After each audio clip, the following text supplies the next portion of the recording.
You walk into a grocery store today. You pass the meat aisle, beef, chicken, pork, maybe even ostrich if the store is fancy. Every one of those animals exists in some form because humans decided they were food. It's normal. You don't even think about it. But there is one animal on this planet bigger than almost any other land creature, made almost entirely of meat, that you will never see in that aisle. Not once, not ever. And it's not because it's poisonous. It's not because it's too dangerous to kill. A single elephant carries roughly 10 times the meat of a pig. 10 times. If efficiency was the only rule, elephant farms would be everywhere. Most people assume it's simply illegal, end of story. But that's not the real answer. The real reason goes back almost 2 million years to a moment when our ancestors looked at this same animal and saw something very different than we do now. Researchers Mickey Ben-Dor and Ron Barkai called it the humanization of elephants. Stay until the end because the answer to why you'll never eat elephant meat says something strange about what makes any animal food in the first place, including the ones already on your plate. Let's go back. Way back. 2 million years back. At a place called Olduvai Gorge in Tanzania, archaeologists found something extraordinary. Cut marks, stone tool marks scratched directly into elephant bone. This wasn't an accident. This was butchery. Deliberate, skilled, repeated butchery. Researchers studying the site described it as some of the earliest direct evidence of humans systematically processing elephant carcasses for food. Imagine you're there. You're small. You're weak compared to most predators around you. You don't have claws. You don't have fangs. But in front of you is a fallen giant. And inside that one body is more food than your entire group could eat in weeks. That single kill could mean survival through a lean season. It could mean children who don't starve. Researchers who study early human diets say elephant meat may have provided a genuine food surplus, something that gave early humans a real edge in survival. So here's the first question. If elephants were this important, this valuable, why would anyone ever stop hunting them? But here's what's fascinating. It wasn't just about calories. Scientists studying ancient hunting sites, along with frozen mammoth remains preserved in permafrost, found something unexpected. Early humans weren't just eating whatever elephant they could catch. They were choosy. Evidence suggests young elephants were specifically targeted, almost like a delicacy, prized for their fat and their texture. That's not just survival behavior. That's taste preference. That's humans developing an actual palate for this animal, the same way you might crave a specific cut of steak today. For hundreds of thousands of years across entire continents, elephant meat wasn't rare or forbidden. It was valuable. It was hunted with intention, shared with care, and eaten with something close to appreciation. So what changed? Because somewhere between then and now, an animal that fed generations of humans turned into an animal almost nobody eats. And it might be the strangest part of the whole story. Here's the shift.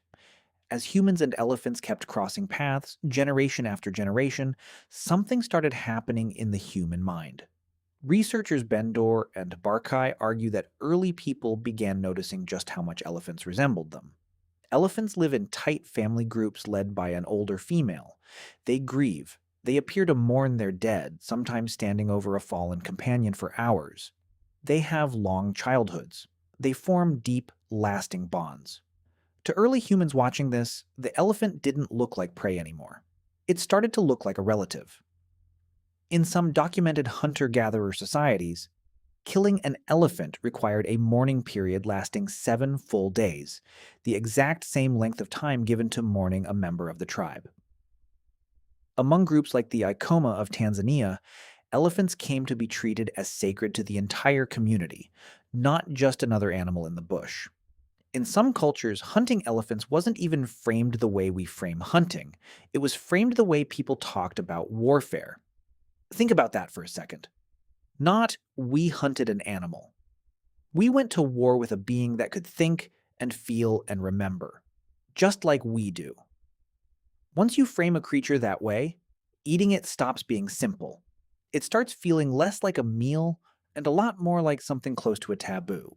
So what killed the practice completely? Fast forward to more recent history.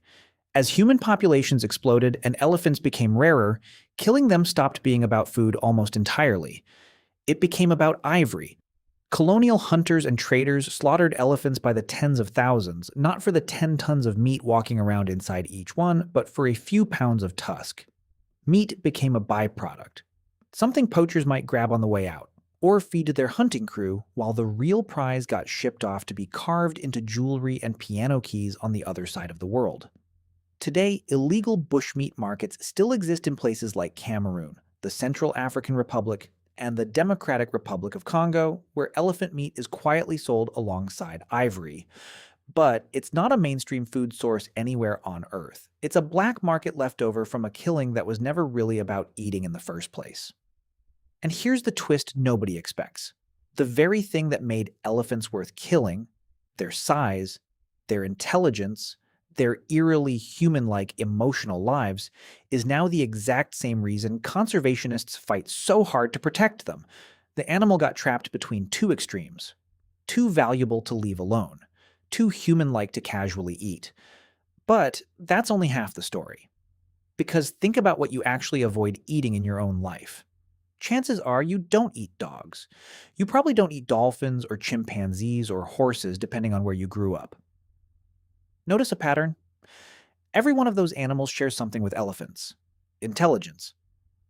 Emotional depth. Behavior that feels uncomfortably close to our own. Meanwhile, a cow, which is every bit as capable of fear, memory, and social bonding, sits in your fridge without a second thought. Scientists who study food taboos suggest this isn't really about danger or nutrition or even taste at all.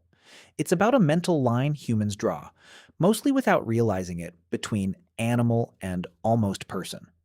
Cross that line, in either direction, and suddenly an animal moves from your dinner plate into your circle of empathy. Or the other way around. Elephants crossed that line hundreds of thousands of years ago, and they never came back. Their intelligence, their grief, their family bonds, all of it quietly rewrote the rules of what counts as food. So here's the real answer to the question. You don't avoid elephant meat because of a law written on some page. You avoid it because somewhere deep in the psychology passed down through hundreds of thousands of years of human history, your ancestors already decided this animal was too much like us to eat.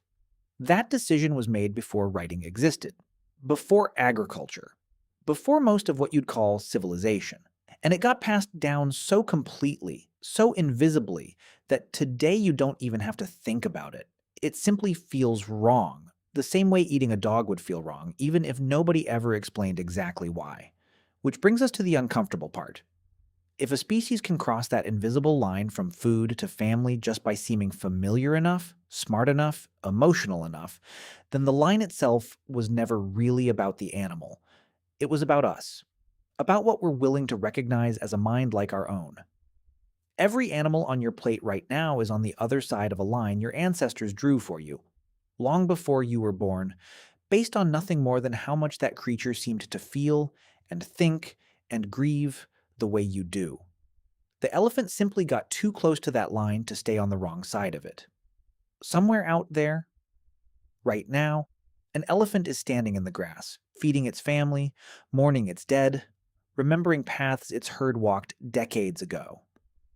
2 million years ago, an animal exactly like it fed your ancestors and kept them alive. Today, that same resemblance is the only thing standing between it and your dinner plate. We didn't stop eating elephants because we ran out of reasons to. We stopped because somewhere along the way, we started seeing ourselves looking back.